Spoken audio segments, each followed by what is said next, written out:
women ran from the tomb, terrified, trembling, and saying nothing to anyone. We know, obviously, they said something to someone because all of us are here.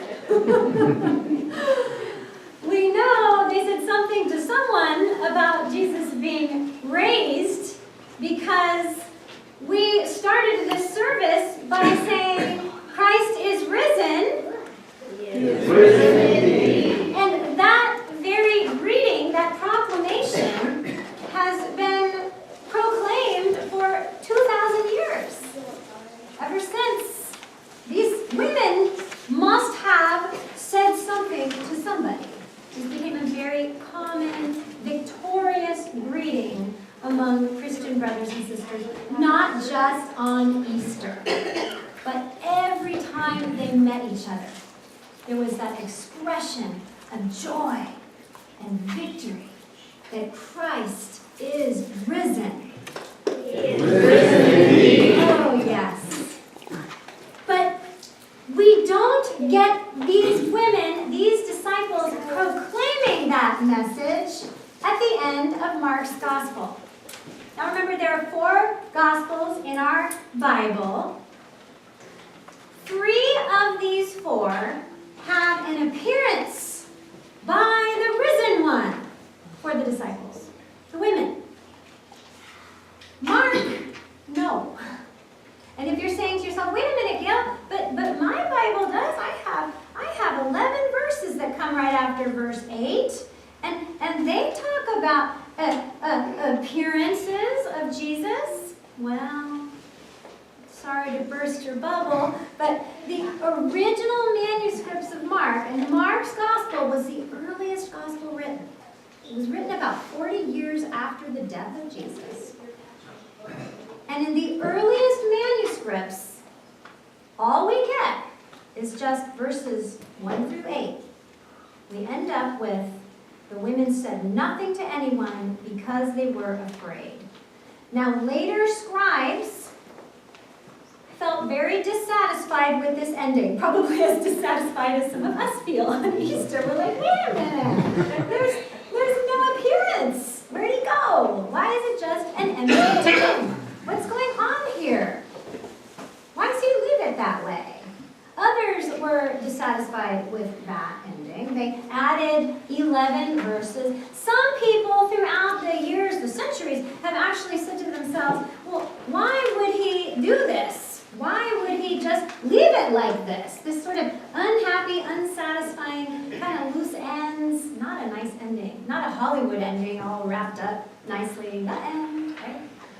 No. What happened to Mark? Did he just lose steam and he just, I'm tired, I don't want to write anymore? Or did he not know what happened?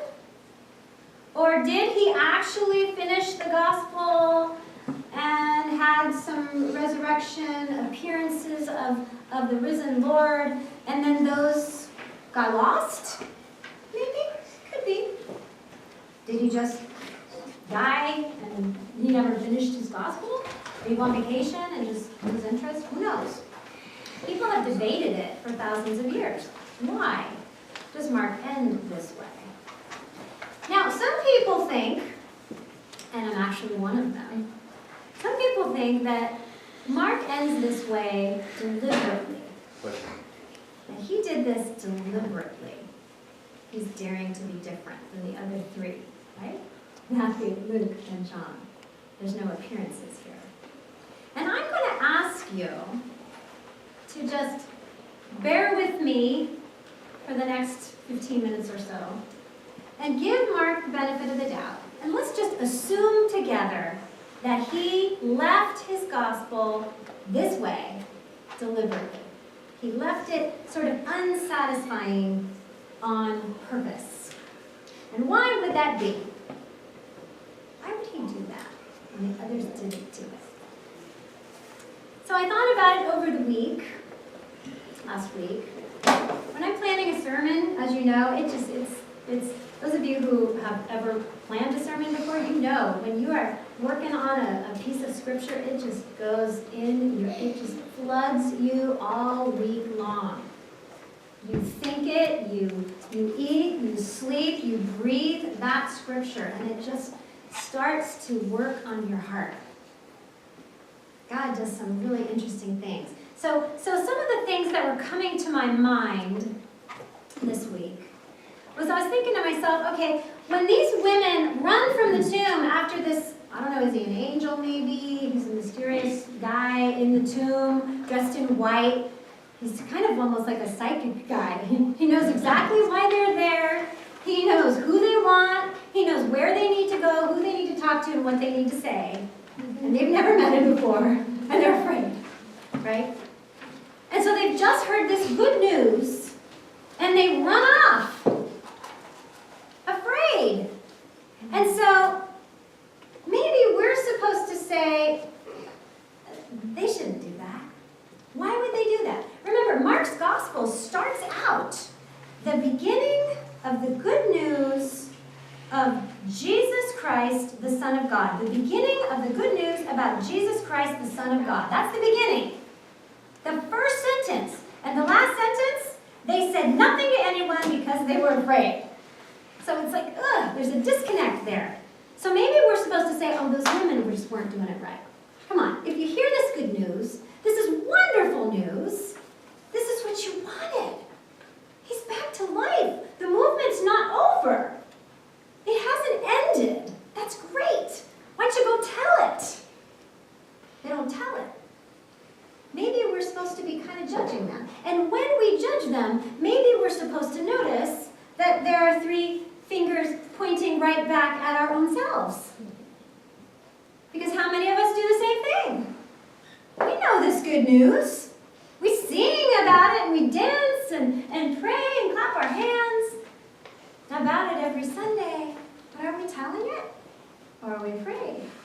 Oh, maybe Mark is trying to give us a little evangelism motivation by ending his gospel this way. I don't know. Maybe. When I get to heaven, I'm going to ask him for sure. What is this about? Or maybe I thought, maybe Mark is trying to give us a message about not death and resurrection, but life and resurrection. Maybe he's trying to subtly say what Luke will say. Now, Luke wrote his gospel about 15 or 20 years after Mark's gospel. And Luke has in his scene there at the empty tomb, this is a card that Earl gave me last week, an Easter card. Luke has 2 angels say to the women, "Why are you looking among the dead for someone who is alive? He isn't here, he's risen. Why are you looking among the dead for someone who is alive?" Now, Mark doesn't explicitly say that, but maybe he's kind of pointing to that. Why is it that we would want to go down the same old dead-end road, in the same old dead-end places, stuck on the same old dead endings to find Christ? Why would we do that? Maybe that's not the plan. Maybe this is a message about moving on, about not being stuck in the past, about letting the dead bury their dead, and moving forward, away from the dark tomb and into life. Maybe that's what Mark is doing. Or maybe, I thought this week, maybe this is a message from him about fear. Maybe this is kind of a scary message in the beginning. Crucifixion is pretty scary in the beginning. But the Bible tells us that fear of the Lord is the beginning of wisdom. And these women are terrified. So instead of this maybe being an unhappy ending, maybe this is exactly what they needed. Maybe this is the very beginning of a process of making sense out of this whole idea of resurrection. Maybe they're going to have to start in fear in order to get out of the fear and into the resurrection, to make real sense of it. Maybe they've got to chew on it a little longer before it starts to make sense. Now, speaking of sense, in order for it to make sense, for many of the apostles and the disciples in the other Gospels, for example, when they've had the time, 15 or 20 years are going by, they are using their senses. Gary did a whole children's moment series about our senses. And look at the senses that the disciples use when they are trying to come to terms and understand this idea of resurrection. When you think about Mary Magdalene. Mary Magdalene saw the risen Lord in John's Gospel. She saw him with her eyes. She did not know it was Jesus until she heard him say her name. She used her sense of hearing, and when he said her name, now she knew. Resurrection starts to make a little more sense. Thomas, doubting Thomas, he was brave enough. He kind of made a fool out of himself. He was risking that to say in a room full of believers, no, I will not believe it until I can touch it. Can I touch the wound of Christ? Can I feel his blood on my fingers? Can I get my hands dirty? Now I'll believe it. He could see the Lord in the room, but he had to use his sense of touch to start making sense of this resurrection, of this new life idea. And my favorite is at the ending of John's Gospel, when the disciples have gone back after the crucifixion of Jesus. They've gone out onto the Sea of Galilee and they're fishing. And this voice from the shore tells them, hey, you're not catching any fish. Put the net on the right side of the boat. You see, they'd been having it on the left side of the boat, and they weren't catching any fish. You'd think they'd know by now, right? No, still don't know. And this voice tells them, try putting the net on the other side. Try doing something totally different than you've been stuck in. And what? Voila! They haul in this huge catch of fish. And somebody cooks it for them over this crackling campfire. Can you smell the fire? Can you smell the fish cooking? Can you taste it? And that's when they knew. Who is this eating with us? This is the resurrected Lord. This is the one. They had to actually sense it. Notice that I didn't mention anybody saw him and said, oh, there he is. Now I know it's him. They had to hear it. They had to taste resurrection. They had to smell it. They had to touch it. It took time. It was a process. And that's what resurrection is. Resurrection isn't just something that's going to happen on the last day, right? Jesus told that to Martha when she was so sad that Lazarus was dead. And she didn't believe that he was going to come back to life. There was going to be a resurrection from that tomb. And it was going to happen right now. Resurrection involves really living. Allowing ourselves to really live and let our fear dissolve. We've got to go beyond just wanting to taste and hear and smell and see and touch only those things that are familiar to us, that are comfortable to us, that are cozy to us. Because if we do that, we are stuck behind that stone in the tomb. We might call ourselves free. We might call ourselves joyful and happy when it's all exactly the way we want it. But unless we get our hands dirty, unless we smell something a little bit different or hear a different sort of voice, we may not truly be in the process of rising ourselves. When our resurrection involves our senses, we start to feel free anywhere we go. We start to feel free. You know, the Bible tells us it is for freedom that Christ has set us free.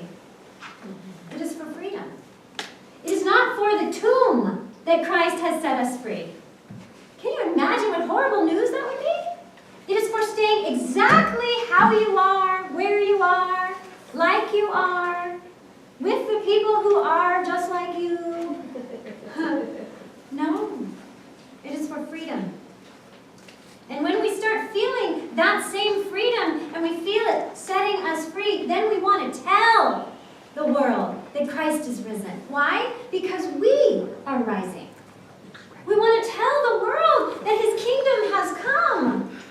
Why? Because we've been there. We've started to see it. Not see it with our physical eyes, see it with our spiritual eyes. This is the kingdom that the eye can't see, that Jesus talks about. We start to see it. We start to know it. We can't wait to preach it. We can't wait to tell the story. We've been in the heavenly. We've been in the earthly. We've been in the tomb. We've been in the hilltop. We've been in the beginnings. We've been in the endings. And when all of those places we've been, we feel free.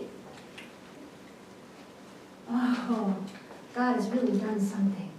He's really opened our eyes. He's really moved that stone out of the way. But we walked out of the tomb.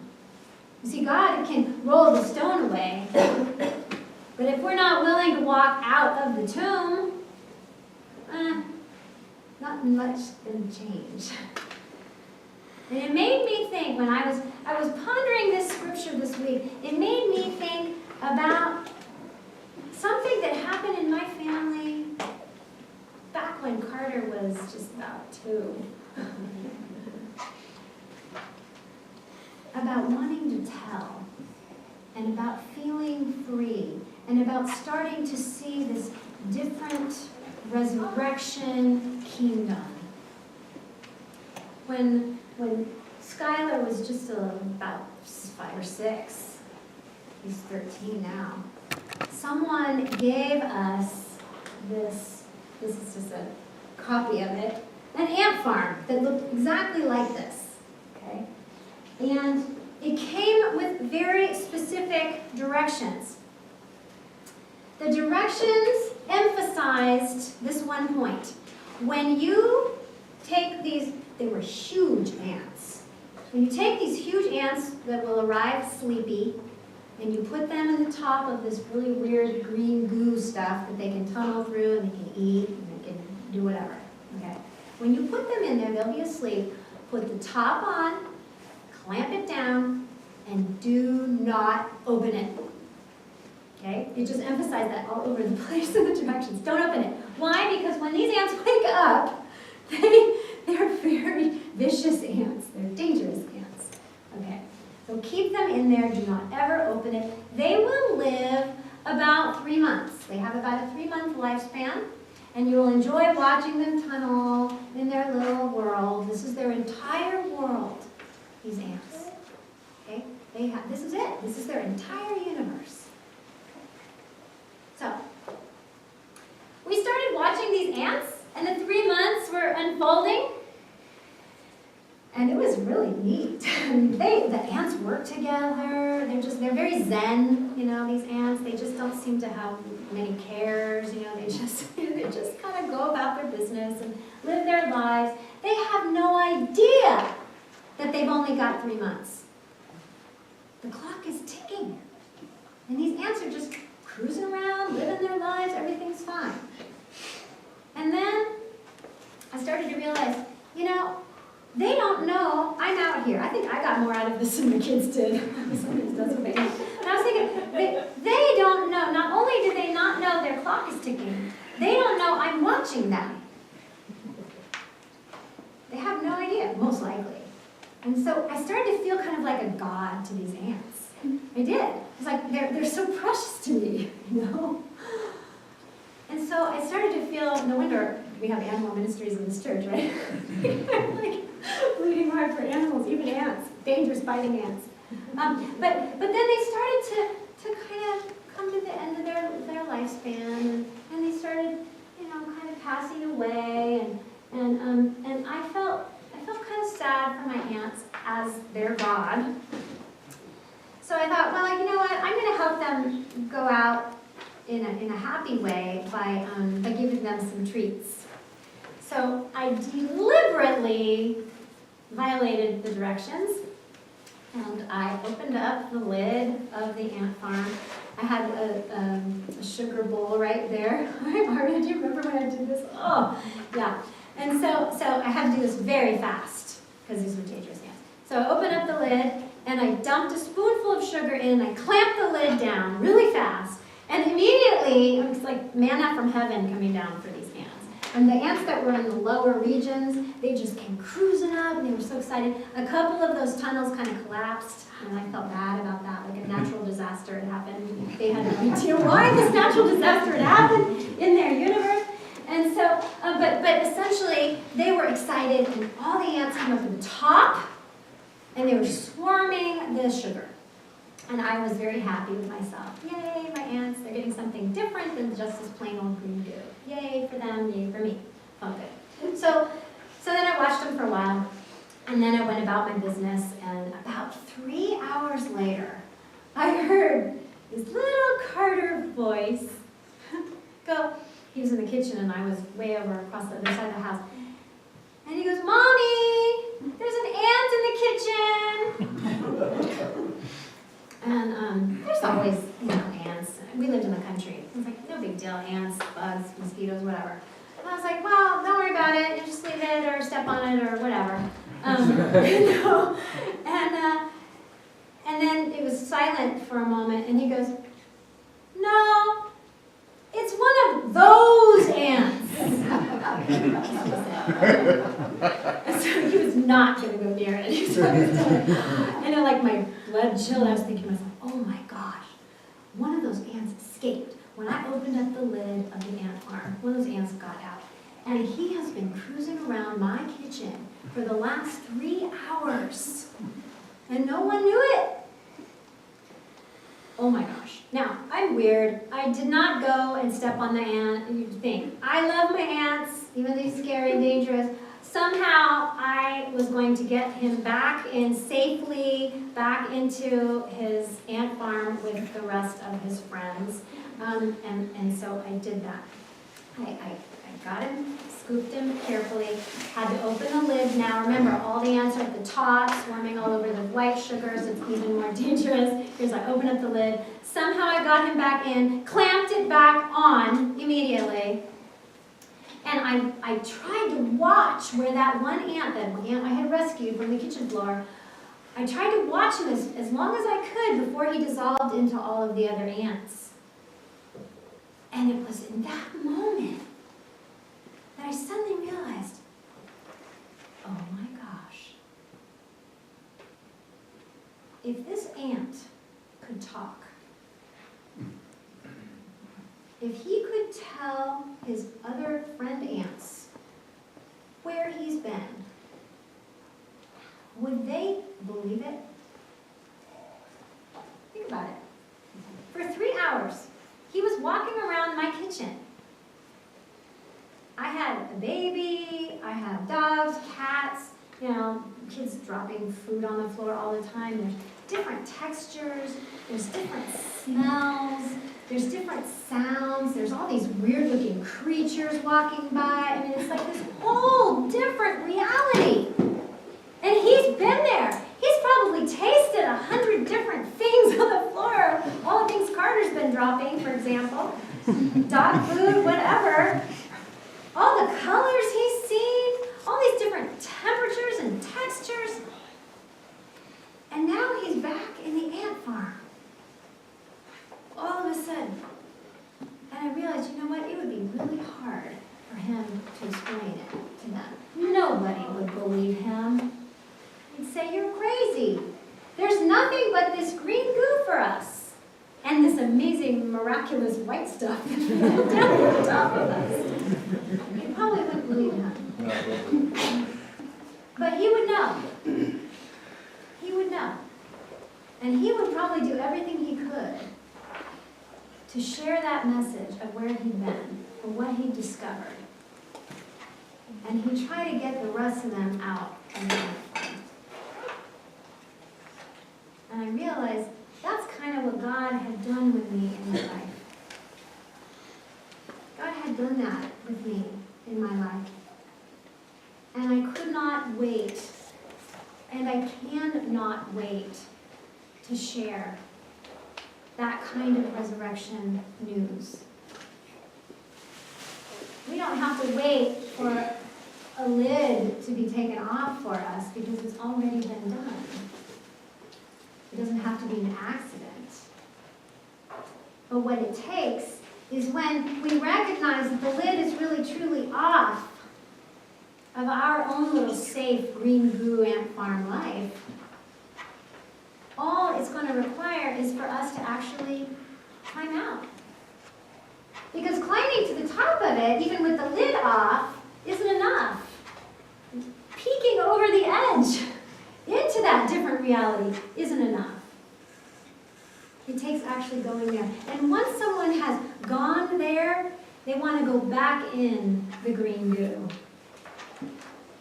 and lead others out. And then the cycle continues, and it continues, and it continues. In that new life, it's a totally different realm. It's like that ant must have thought, I'm in paradise. I'm in heaven. This is so neat. I want to help others return to that place, to continue that cycle.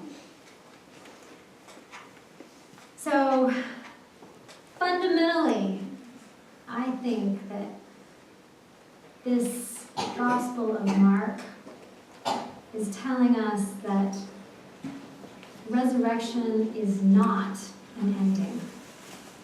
Just as it wasn't for that ant. It was not the end for him that he got out. Because he went right back in order to come back out. Resurrection is not about an ending. So we should not worry about how Mark's Gospel ends. We should not worry that it is an unhappy ending, or at least not a happy ending. Maybe there's no such thing as a happy ending. Maybe the empty tomb, maybe the fear, maybe the trembling is actually about beginnings.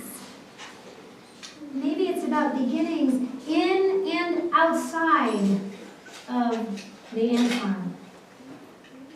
Whatever our ant farm might be. So in that case, if that is the case, then the question becomes, brothers and sisters, for all of us, forgiven and freed by the one who is mighty enough to raise his Son from the dead, mighty enough to save us now and on the last day, mighty enough to lift the lid for us and invite us out, that we might invite others to join us in that cycle. What, the question becomes, will our beginning be? Praise be to God.